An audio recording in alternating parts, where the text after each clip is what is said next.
Hello everyone, Chris from Midwest Coaster Fans bringing you another analysis. This time it's going to be the Aquaman Power Wave coming to Six Flags over Texas.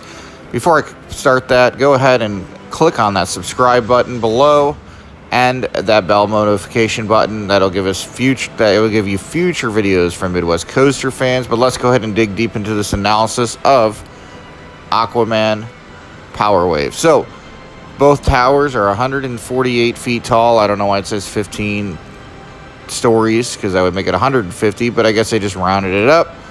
They're stating that it's 90-degree drops, which it is. So what happens is the ride goes back and forth 63 miles per hour on top of the tower and down. And then what will happen is the pool will fill up, and then you'll have this massive splashdown. This is the same ride.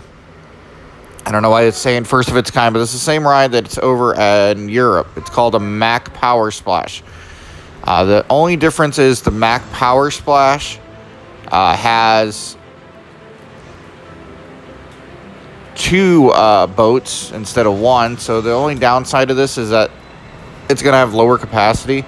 I think it's because the space that they fit it in is not as large, so they weren't able to fit a boat loading station that would do that. So the only problem I see is on hot days, people waiting in the queue lines for long periods of time. But other than that, I don't see any problems with it. And as you can see, it's over near Justice League, the indoor shooting ride. But anyways, the magnetic propulsion system brings it back and forth, brings it up these 148-foot tall towers.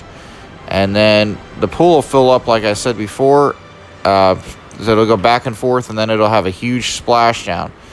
I definitely give this ride 2 thumbs up. I think it's a great addition to Six Flags over Texas. But here in a second, you'll see an arrow pointing to where the actual load station is at.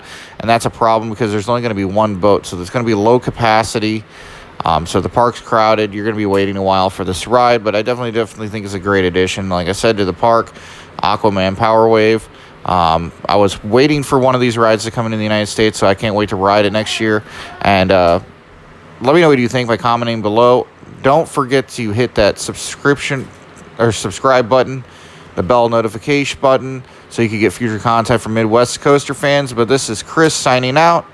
Until next time on Midwest Coaster Fans.